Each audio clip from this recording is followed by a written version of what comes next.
Hi everyone, and great Wednesday po today. And it's back na po tayo to the GCQ in Metro Manila and in the neighboring provinces that includes Bulacan, Laguna po, and Cavite. So a lot of people are going to go back to work, and because of that po, the DOH and the DTI and the DOLE issued po their joint memorandum circular 2004 last August. Hi Manang. Hello to our manang. Ayan po. So, ganyan talaga pag nagbo-broadcast ka sa bahay. Okay? And nasa bukid po tayo. I'm Dr. Ana York Bondoc. We are here in San Juan, San Luis, Pampanga. And I wanted to make a return to work again guidelines po based on the new guidelines po by the DOLE and the DTI. We'll have two parts kasi po napakahaba. It's 22 pages.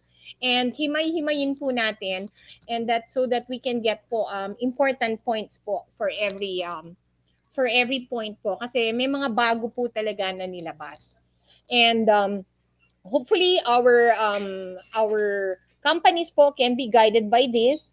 And any questions po, I guess you can always put them below. I'll be happy to answer them. Kaya split ko na po into two parts. So in case you're watching part 1 ngayon and then you want to ask pa tomorrow, pwede pa po. Because there will be a lot of changes po with going back to work and I hope it's all for the better na po and that we learn from our experience the last time. So my name is Dr. Ana York Bondoc. Sinabi ko nga po na naka-lockdown po ako dito or staying here with my husband, Mayor Jason Sagum, who is the mayor po of San Luis, Pampanga. I am a pulmonologist po and an intensive care specialist. I have a huge interest in psychology and I'm the wife of a mayor kaya po yung mga barangay matters but also very important for this. Ako po ay may-ari ng isang maliit na business. I do own a business kaya I understand both sides. The side po of the DOLE and the DTI and the side of the business owner, but also as a doctor, we also have to be concerned about public health. So, bumati na ba tayo, Rains? Or diretso na po ba tayo sa DOLE DTI Joint Memorandum Circular 2004, released po nitong 15 August 2020. And I'm sure a lot of HRs, a lot of companies, a lot of occupational health are all asking questions. So dito po tayo to help you be able to solve some of the company problems with common sense and safety. Kasi po, napakakailangan po ng critical thinking and common sense. Kasi po, unfortunately, hindi talaga, as I said in Dr. Edsel Salvania's column, I said, Dear Dr. Edsel, one of the problems of this COVID battle is it requires critical thinking and common sense. Hindi siya dekahon. So you have to be able to use your resources because of course they are limited. Hindi naman talagang hindi po kaya ng gobyernong bayaran. Lahat, you have to use your resources wisely to weigh the risks and the benefits. Hindi lang pwedeng quarantine ng quarantine, hindi rin po pwede. We have to parang choose the battles carefully and know po kung saan tayo dapat lumaban. But again, critical thinking, ang hirap ituro. Ang hirap ituro. And it doesn't have to be a doctor, It can just be a wise business owner. It can be somebody who read the guidelines carefully, understood the issues, and then practically, with practicality po, and of course, concern and love for your workers and employees, and na-implement po niya ng mabuti. So, tingnan po natin where we are. And Rains, do you want us to greet first or do you want us to start? Let's greet muna, Doktora, some of our Oo, viewers. kasi sometimes pag may guest tayo, we want to go straight to the issues. Kawawa naman yung mga viewers. Okay? So, sige, bumati tayo. From Miss Gemma. Hi, Gemma. How are you? Good morning. From Mr. Tudino, kumusta po kayo? From Mon, good morning. From Diyan, magandang umaga po. Ayan, pinuna po ni Sir si Manang. Thank you. From Miss Carrie, good morning. Wow, so pretty. Thank you, ma'am. From Miss Remedios, thank you po. From Miss Annalisa, hi, pretty in pink. Thanks. Pink is one of my favorite colors. From Miss Grace, kumusta po kayo? Mr. Eddie, how are you? Good morning. Miss Elizabeth, good morning po. Mr. Maynardo, returned to work as a retired classroom music teacher. Ang ganda naman po. And I think he's holding a violin in his picture, ano? Sorry, I cannot pronounce in Labo po but Jim Jasmine, how are you? Miss Jovita, good morning po. Ayan, from Rizal, good morning po. Doktora, let's proceed. Batiin natin yung iba Okay, go. later. Ito Yes po, po. this is the DOLE DTI Joint Memorandum Circular 2004A. Paki-flash lang. And it was issued last August 15, 2020. So, sino po ang kasama dito? It is all establishments in the Philippines. All establishments po, ayan po, that's a joint memorandum circular and that's supposed to guide us po for going back to work. Okay? And medyo nagkagulo nga po, but na-cover naman po uli. The DTI and the DOLE, I'll explain later, we're able to fix naman po the problems. So, sino po ang covered by this? All private companies, including those po in the eco zones. So, yun po yung mga kasama, yung mga PEZA, the Mandaue Eco Zone, opo. Yung sa Bataan, meron din po, ano? So, the workplace, part 2, letter A, workplace safety and health. So, very important, naging importante pong tinutukan po nila ang resilience, both physical and mental. So, ito po yung mental health po ng mga empleyado. So, the company is requested po to provide psychosocial support, especially in terms of mental health po. Ang meaning po nun, magkakaroon po sila ng mental health referral system. Kung meron na pong sobrang nasistress sa kumpanya, hindi na po nakakayanan, it's either from the company itself or you can refer naman po to the National Center for Mental Health, and they did give the phone numbers. They're also enjoining the company to have a work-life balance with regards to schedule activities and rotation schedule. Very important po itong work-life balance kasi po dati, as I explained, no, you go to work at 9, you end at 5, then you go home, tahimik na. Sa ngayon po, nagkakaroon ng ang dami-dami pong overtimes because of the work from home. So I think this is something that needs to be resolved per company po. I hope that employers and employees can get to talk on anong oras ba talaga matatapos yung mga messaging po. It's really very difficult. And they would like to align po all the policies po with the DOH guidelines, of course, ano po. So with regards to mental health, work-life balance, bibigyan ho ito ng pansinan ng DTI and DOLE ngayon. They're asking the company na to provide, kung hindi naman po, through the counseling services of the National Center for Mental Health at saka po yung mga health crisis hotlines. Binigyan naman po, no? So, nagkakaroon po ng minimum standards ngayon with regards to COVID transmission. I think we kind of know this already, but I just like to go through with this. Kailangan po talaga for 8 hours or whatever time you are in your job, you need to wear the mask full time. And wala na pong exceptions talaga to. Everybody has to wear the mask. And as I said, sana it starts from the boss. Okay? Yung mask po na may vent, yung may butas po sa tabi, hindi na po pwede. Why? Kasi it protects you very carefully po from yung linalanghap nyo, pero yung linalabas nyo naman po lumalabas through the vent. So, kawawa naman yung mga kausap nyo. So, mask with vent, hindi na po pwede talaga. Sana surgical mask, sinasabi po nila. Kung hindi naman po pwede, cloth mask, okay na rin po. The filters po of the cloth mask, the requesting sana, palitan kung nababahin yung mga tao or if they coughed. Face shields, requested na rin po. It's, face shields are a good, sana po naka-face shield yung mga tao. Physical distancing, again, the 1 to 2 meters po. Better kung 2 meters. Kung hindi naman ho pwede, 1 meter. Kung talagang nagpupukpukan kayo sa construction at kailangan magkatabi kayo, mask and face shield. Okay? And then again, the company is required to disinfect po and thoroughly clean their area. Frequent disinfecting po talaga ang kailangan ng bawat kumpanya. Hand washing, soap, yung hand dryer sana para nakaganon yung kamay nila. Or yung single use po na paper towel. Again, we will put this in the common areas and all over po the company. So another thing po that they wanted to mention was a display of signages regarding hygienic behavior. Sana po ma-remind yung mga employees na wash your hands after using the bathroom, wash your hands before touching food, wash your hands all the time. 10 seconds, wash your hands. So lahat po yon they're requesting po for signages in strategic places po. And again, they would like the employees po displaying of hand washing, clean workstations, and please do not share po yung mga personal na gamit po natin. Dati po, siguro bring your own ballpen na lang, Tsaka dati po yung humihiram ng mga stapler, sana po wag na. Okay? Use your own gamit.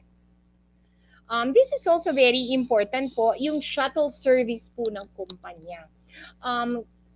Before it was, nakalagay po, all employees, companies more than 15 million pesos po ang assets. That's around a medium-sized company. Pero ang ngayon nila is that they are enjoined to have a shuttle service. Opo. Sana po may mga shuttle service sa mga empleyado going to and from their house. Pwede na pong mag-charge yung kumpanya for a reasonable fee for the shuttle service. Doon naman po sa shuttle service, hatid sundo po sila, yung mga empleyado. Yung ventilation naman po, so if you can pick up your employees, you should. Ako po personally, kahit isang maliit na sasakyan lang, pinipick up ko yung mga empleyado ko. But again, I understand, ang laki po, some companies have thousands of employees and it's really quite difficult. But you can charge naman daw. Nag-issue po kasi at first it was free, pero ngayon po you can charge at a very reasonable rate. Okay? Ventilation, so important po. Ngayon na po, nasa hangin na po ang atin pong mga COVID particles and aerosols. Okay? So ventilation, number one most important if you ask me. Sa loob po ng kumpanya, ensure po natural airflow and ventilation. Kung pwede po, buksan po yung mga bintana at saka po yung pintuan. You can also use an exhaust fan, HEPA filters at saka po yung mga advanced aircon systems are encouraged. Okay?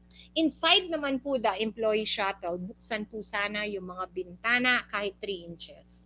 So, dati po, sarap-sarap ng fully aircon, pero sana po ngayon, we look into the ventilation aspect po ng atin po shuttles and opisina. Again, mandatory awareness po. Kailangan the company must conduct frequent webinars, lectures, and trainings on the best practice po for COVID avoidance. So, kailangan po a lot of education must be coming po from the company. A lot of awareness, teachings, seminars, dito po, kailangan po talaga ito ng kumpanya. Okay? For this, those who are smoking, first of all, sana don't smoke na lang, But for those who are smoking po ngayon, sa kumpanya, dati, di ba, you used to see them in a small room. So, sa mga those who are smoking po sa kumpanya ngayon, again, physical distancing. Hindi naman ho tayo pwedeng mag-smoke ng makamask, face shield. So, less than, no talking, you're only allowed to smoke. Actually, magiging isang area itong smoking kasi, we're not wearing mask and face shield during this time. So, I would suggest sa company kung pwede po, may ventilation din po yung smoking area into the garden para malabas po lahat yan. Okay? Reducing contact po in the workplace. The at-risk employees. Ito po ang most MARP or most at-risk personnel. Sana po work from home. Sino po itong mga to? Senior citizens, pregnant, those with underlying health conditions, and those below the age of 21 years old. Alam mo, Reyna, this is one of the most difficult issues kasi marami nagtatanong sa akin, Doc, yung diabetes ko naman is controlled. Why cannot I go to work? And then followed by, yung hypertension ko, ay kalahati naman ng Pilipinas may hypertension. So ako, I would not be strictly following this, but I would just ensure, if I were a company, kung meron kang hypertension, diabetes, or whatever underlying diseases, I would ensure po na you receiving treatment for that. Kasi po, a large percentage of the Philippines really is hypertensive. So kung lahat yon work from home or tanggalin na lang natin para hindi na sila problema, marami hong mawawalan ng trabaho eh. And I am also naman with the company, most of the senior executives are lots older naman. Paano ho yun, ano? My advice for the company is, if ever you would find out that someone is hypertensive or diabetic, ang importante po talaga is nakagamot po sila. That is the most important po. And I would encourage them if they really need, kung talagang grabe po yung situation nila, work from home, and then kung papasok po sila sa opisina, ang importante po controlled. Okay? So, restriction po na mass gatherings po. Yung mga buntis sa bahay na lang muna. For those who need to go to work po, no, for those po who need to go to work na mga outside, like mga pregnant, ganun po, they can get a letter naman po. But again, sana minimal time din po sa work. Mass gatherings po sa opisina. Where do you conduct your trainings ngayon? Online na po, okay? If you have a company auditorium, 10% lang po ang pwedeng pumasok doon sa company auditorium na yon. Marami pa namang may auditoriums, lalo na po sa mga ospital. We do have mass gatherings there where we hold the grand rounds and the M&M. In this day and age po, online na po yan. Okay? For those outside po or in the garden, 50% lang po talaga ang ini-enjoy po nila to join the capacity po ng inyong garden or outside should be only 50%. Everyone is adjoined po or advised to use video conferencing, Zoom, Google Meets, lahat na po yan. And there should be a safety officer po sa bawat kumpanya who is going to pupulisin po niya to, ito mga policies na to. Again, pwede pa bang kumain sa company canteen? Okay. Number one problema, pagkain. Yes, you can still eat in the company canteen. Pero the employers are advised po na iba't iba po yung mga meal times. Huwag naman lahat sana 12 to 1 then magsiksikan po doon, okay? Some people will eat at 11, some people will eat at 12, some people will eat at 1, some people will eat at 1:30. Again po, people have to stay far apart from each other. Number 2, hindi na po pwede yung mga sausawan na pagkukuhanan, no? I-individualized na po talaga. If ever magkakaroon po ng buffet type, in this day and age, ayaw na talaga nila eh. Dapat po may yung server ang it's really protected na po by plastic. Pagbigay po sa inyo yung individual na plato nyo na lang po. Yung mga toyo, patis, sausawan na yan, sari-sarili na po. Hindi na po pwede yung group. If you're eating in a group, please do not get the food. Pwede bang makitikim? Hindi na pwede yan in the office. Bring your own ulam better and eat in your own special place. Okay? Kung meron pong outside eating place yung kumpanya, all the more the better. Okay? So, yun lang po muna. And then, let's go into the detection po, no? Of COVID sa atin pong kumpanya. And again, the most important, which I always like to tell you, is the health declaration. Kami po, we are making an online health declaration called the Check app. It's gonna be ready soon. Again, all that should be kept there should be the data in following the data privacy po. Ano po yung health declaration? Kayo po ba ay nag-alaga ng isang taong may COVID? Kayo po ba ay na-expose sa COVID? Kayo po ba ay personally with COVID? Followed by the symptoms, kayo po ba'y nilalagnat, temperature nyo, kung ano po yun, kukunin po ni Kuya Guard. Kayo po ba ay may sakit sa kasukasuhan, masakit ang joints, kayo po ba'y nanghihina, nawawalan po ng panlasa at pang-amoy. Those are the classic symptoms, and anything na positive dito, dapat i-isolate, immediately inform the barangay captain, and follow po the LGU guidelines for isolating po the the ones who became positive. So yun po. That's the shortcut muna, and I'll go towards testing tomorrow, the isolation gowns po, and the referral system kasi mahaba po talaga. But the first part po is fairly, I think we know it already. We just have to keep following it. Most important at talagang nangyari po dito is meal times. A lot of people got sick in the workplace because of meal times. And we've really seen strict following po. Ako, may opisina, may munisipyo yung asawa ko. Ako man, I have to tell you, Rina, I'm sorry, I ate with my manager. Pero naka-ano naman kami, yung V or Z, hindi kami katapatan. Pero talagang ang Pilipino talaga kakain at kakain magkasama. Another problem po talaga that I would see is merienda time and making kwento during merienda.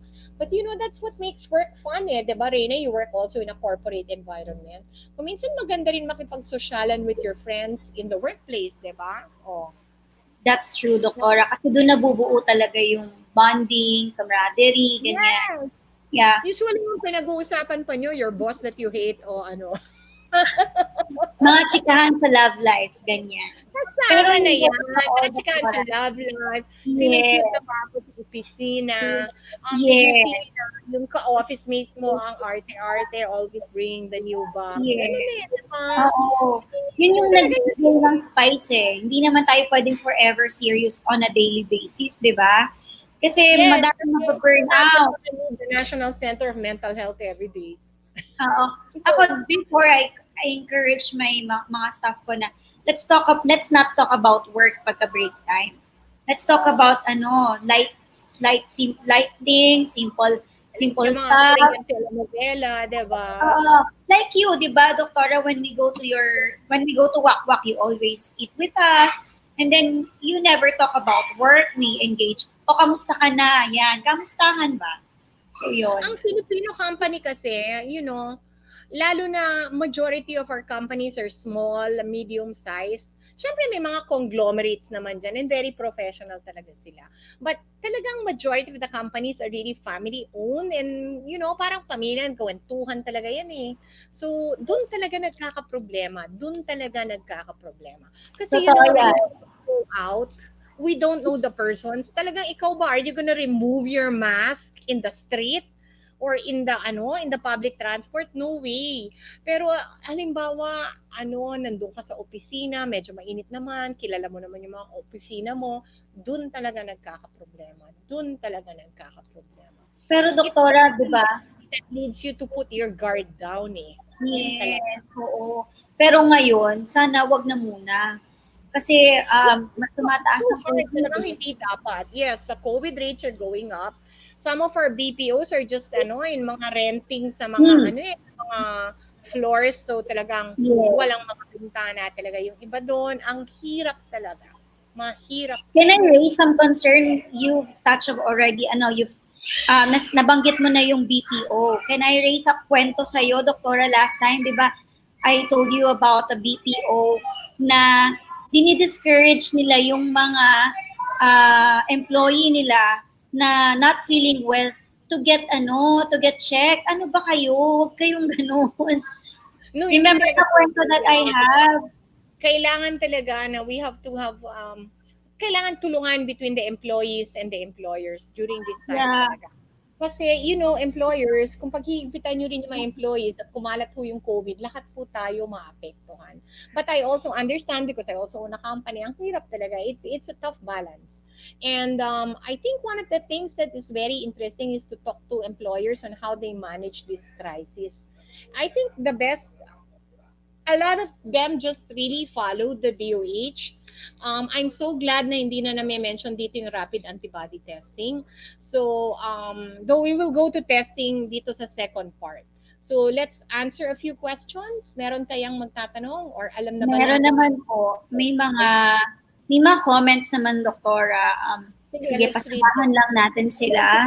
Testing. Oo. Ito po. From Gemma Saturay. Sa casino ay nagwo-work sa loob ng casino, okay lang ba mag-face shield na po yun? Ma'am, required na po sa mga casino ang mask and face shield. Kung gusto ng casino, lagyan nyo ng na like for example, yung name ng casino para cute. Yun lang ang masasuggest ko. Kailangan na po talaga. I would really request po a mask and a face shield. Kasi po, close contacts din yung mga yan. And of course, marami ding foreigners, people from wherever going to the casinos. So yan, ingat lang. From Miss Marilyn, Ma'am, I love your questioning. Let's go. Good morning, Doc Ana. Increasing pa rin ang number ng COVID patients every day. Do you think po as we are now in the GCQ and we return to work, tataas pa rin po ba? Wala na pong room available sa hospital ngayon. Nakakapangamba. Ma'am, parang hindi naman po clogged yung mga hospital ngayon. And number two po, majority of the COVID cases are now mild. Pero meron din po talagang percentage na kailangan ma-hospital. So, yun po talaga yung concern natin. I think we won't be able to completely eliminate COVID. It's a controversial statement. I think we will never be able to completely eliminate COVID. Pero ang nakikita ko po is that we have to be able to manage it at kung sana konti-konti lang ang magkasakit at one time, we will be okay. Ang mahirap po yung large numbers all rushing to the hospital. Hindi po talaga kaya ng Pilipinas yan. But again, two things that are going to help the Philippines. The Philippines population is young. So studies have shown, unfortunately, studies have shown that the young people are usually the mild. Marami tayong magiging mild. Kaya lang sa pagka-mild po nila, sila naman ang magkakalat. So yun po. Ito ang nalaman ko in the US, those 18 below are 22% of the population. Sa Pilipinas naman, yung 25 and below is 50% of the population. So talagang kahit, sorry talaga ako nasa age na rin na matanda. Kung lahat po na, let's say, 2% of the Philippines ay ma-wipe out, the Philippines will still survive because we have so many young people. Siyempre, ayoko naman nung ma-wipe out yung mga matatanda, kasi that includes my biyanan and I don't like that. And my titos. But the honest truth is, the Philippines population is young and that is good. On the other hand, that is bad kasi sila rin yung magkakalat ng asymptomatic. So, I think we will eventually have to learn to live with COVID. Yun ang importante and controversial. Yun po. From Luz Viminda, in 28 days quarantine, I'm 28 days quarantine and still no phlegm at ubo pa.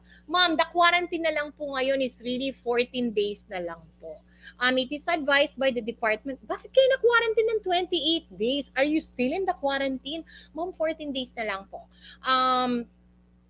It's very safe na po to quarantine. If you're an employer po, nakalagay, and I didn't go into these details, but nakalagay po dito, asymptomatic close contacts may return to work po without even having been swabbed after 14 days. So, malaking bagay po yun. We'll go into that later. We'll go into that po later on how we can return to work. Okay? Hindi ko pa linagay po kasi medyo masela na, no? But the DOH is moving towards no need na po for a second swab to return to work. Parang we are moving towards a time-based strategy. Ayun po, time-based. After 14 days po, you might actually still be positive from your swab, but this is what doctors call remnants po. Yung natitira na lang po ng mga dead viruses. Again, what happened to Secretary Anyo? Pinag-aaralan pa po, but truly, Reyna, really, wala pa talagang documented na single person. Sometimes nagtatagal, for some rare people, nagtatagal yung COVID, it lingers. But majority talaga are okay after 14 days. Okay? From Grace, we understand po yung ating COVID precautions, pero nakakalungkot din lang pong isipin, may balitaan lang po ako na aksidente sa workplace nagkasugat. After 24 hours, nilagnat, di nakapasok, ni-require po ng check-up and fit to work. Kaya lang yung clinic required a rapid test bago ma-check up. Minimum wage earner lang siya, wala pang gastos for the rapid. Di makapag-check up, di na makabalik sa work. Oh my God, this is so totally wrong, ma'am. Back to work requires health declaration po. Malaking bagay na yon. Mask and face shield. Nasugatan ho yung tao, okay? Ito yung sinasabi ko wala pong dekahon ngayon But sometimes doctors are afraid to take the responsibility na pipirmahan nila. Kaya po nagkalagnat yung tao, most likely because nasugatan. Okay? Pero natatakot lahat to take that responsibility. As a corporate physician, talagang ano linagay ko mo kay Dr. Edsel, it requires critical thinking and common sense. And again, lakas ng loob to write and sign your name na that person can return to work. What we usually do po sa amin is to give a certificate. Sandali, that person can be quarantined for 10 days and go back to work, okay? Kung talagang mapilit sila doon sa lagnat, i-quarantine na lang ng 14 days, back to work na po yung tao. He does not need to have a rapid test, okay? Hindi na po kailangan. So, advice talaga, 10-day quarantine, health declaration, malaking bagay na po yun. Okay? Can I just add, Doktora? Oo. Yun nga yung na-mention ko earlier. Please, mga managers, be more responsible sa mga colleagues ninyo, sa mga subordinates ninyo. If someone is not feeling better, wag nyo nang pilitin na pumasok pa. And wag nyong i-discourage na wag magpa-test kasi it is their right na magpa-test.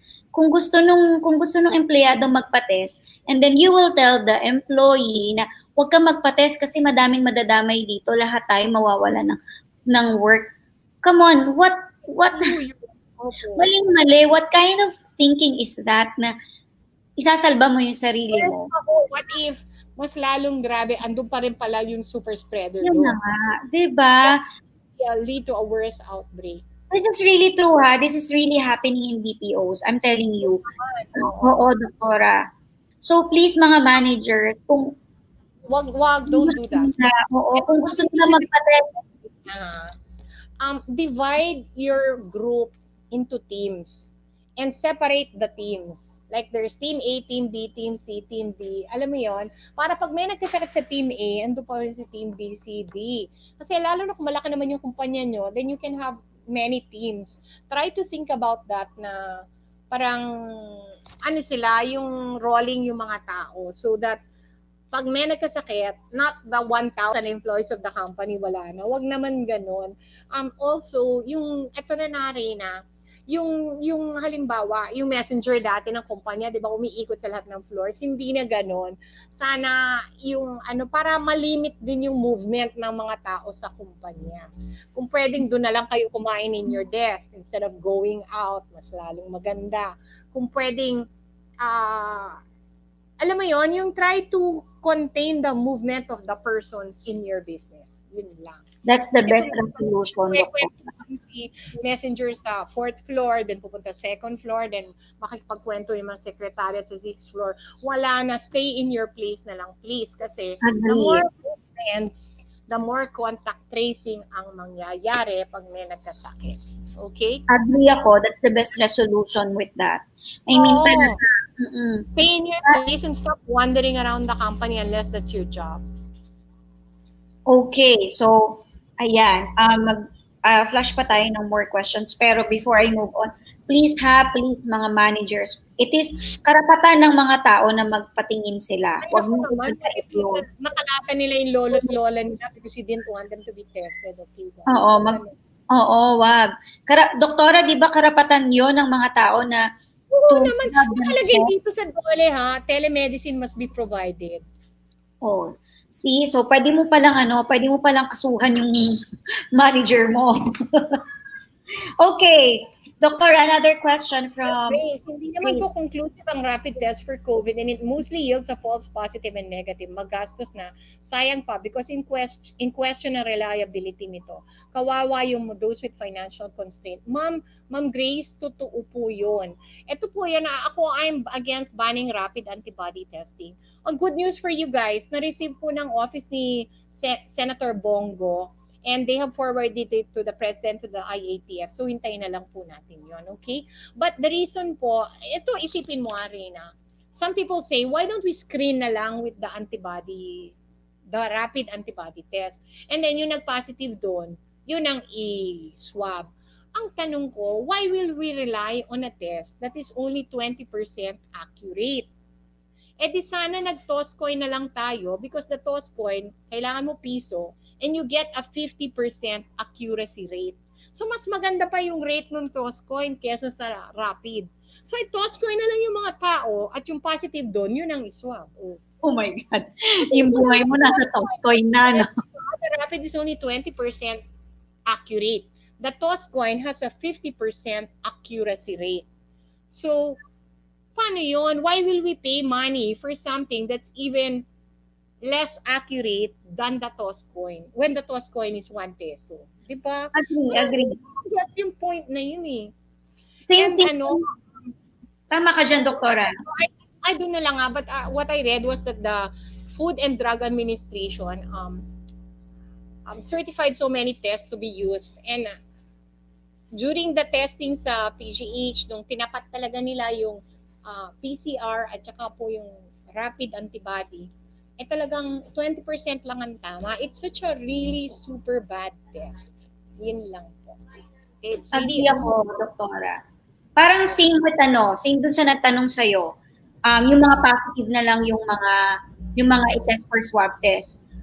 Paano naman yung mga negative na false positive, di ba? Ganun din. O, di ba? Yun, nagkakalat sila. Ganun lang naman. Oo. Sila. How sure are you na negative talaga sila, di ba? Kasi nga, rapid test lang ang ginamit. Rapid, ibig sabihin, mabilisan. O. So, wag naman ganon, di ba? Ang health It tells you that she's negative from a rapid test, wag mo lapitan yung tao. totoo naman, doktora. Okay, next. Face shield. Mask. Ayan, doktora from Annalisa. Doktora, may cases po dito na nag-positive sa swab test and after lumabas ang resulta kinabukasan, umulit ng swab test then the result is negative. Is it possible po pagaling na siya bago nag-detect, then kaya nung umulit is negative na? Yes, that is positive. That is possible. Kung nag-positive po siya sa swab test and after lumabas ang results, kinabukasan. Okay. The question is, this person had the way I understand it, this person had 2 swab tests. And the first one, after the results came out, it was positive. So, but hindi po sinabi ni ma'am kung ilang araw lumabas yung resultang yon. So, it is possible po that person, yes, tama po siya, that person was initially swabbed and was sick. And then, matagal po yung paglabas ng resulta niya. Pagkalabas ng resulta, positive, 14 days na swab uli, negative na. So, yun ang nangyari. Hindi po sinabi ni ma'am how long was the difference between the first swab and then lumabas yung testing niya. So, unfortunately, due to the backlogs, it's more than 10 days sometimes. At yun po ang masama. Kasi what's the use of having a test kung tapos na rin yung quarantine period? So, again, sana po mas mabilis po yung PCR testing. Okay? Very well explained, doktora. Malinaw yung pagkaka-explain mo na meron interval. Interval between the time na the first test and the time na lumabas yung resulta, and then after that, the next day, the second test. So it's possible po na negative po. Okay? Very clear. Yes. Okay, next po. Rapid test for COVID is never definitive and that the government still allows it. Exactly one of the major reasons why COVID cases arise here sa Pinas. Ma'am Jazzy Jean, I would agree. Kasi po, parang all the people, hinahabol po yung maling positive. So, yung lakas po ng LGU, yung pera ng Pilipinas, napupunta sa mali. Hindi naman pala positive yun. And then, we expended time, energy, effort, at saka yung, ito lang hindi natin nababayaran yung kahihiyan ng tao. Dapat hindi naman talaga mahiya, but we know, dito tayo sa Pilipinas, sometimes in our panic, we discriminate po, just because we want to protect ourselves. And alam mo ang mga tao, Reyna, pag may positive, kahit na negative pa yung swab test nila, wala na silang pake, lalo na kung kapitbahay mo. They really don't care. Basta tumatak sa isip nila, positive. Okay? So, once that title comes out, it's so hard to erase kahit mali. Yun. Sakit From Mr. June, Doc June, very good discussion. I'm happy that the new guidelines return to work from DTI are based on critical thinking and common sense and finally formulated. Salamat naman. Yes, Dr. June. Please read the article of Dr. June. I posted it po. It is very well thought out po talaga. Thoughtful yung pagkaano ni Dr. June. And it's really, nakikita mo yung pagmamahal niya and concern niya sa Pilipinas. So guys, read the article of Dr. June. It's on my Facebook. from Ma'am Kari, Doc, pwede bang magpabate? Of course. Happy birthday on August 28. I would like to greet Benji. Happy birthday on August 23. Happy birthday, Bench. Lapit na. He's Magma-McDonald's ba opening, kayo, Doktora? yeah, he's having a McDo blowout with one kid.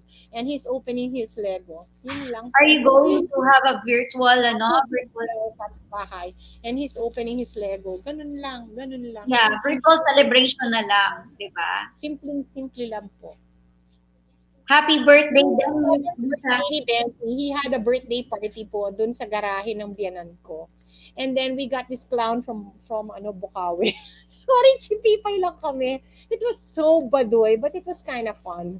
And that's the way naman it should be, 'di ba? More of fun. Oo. Kami usually, Doktora. Yeah, yun lang, simple lang. Yeah, Ikaw family rin. members lang. With Aki and Andy, family members lang talaga.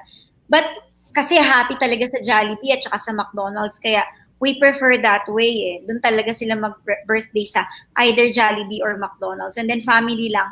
And then I have a bunch of pamangkins, di ba? And these pamangkins of mine are really playful. So, masaya talaga kasi lahat kami naglalaro. Ganun lang. Ayun. Pero this year, sa bahay na lang muna. Malungkot. Yes.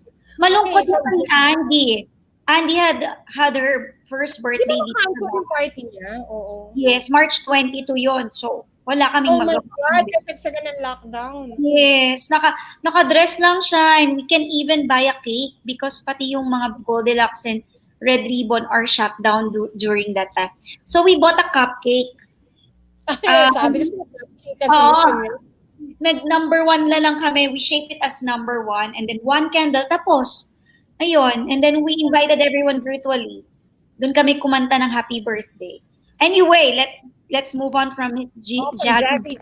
I will wish you will have a bigger platform, something of a national scale. Wow, thanks, ma'am. Thank you for being a critical thinker. Really work with this. May God bless you.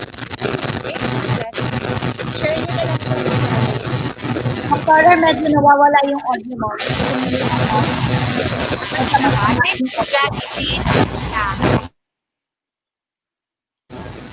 Medyo na ano pa, Doktora. Let's just wait for Doktora. Medyo nawala lang po siya.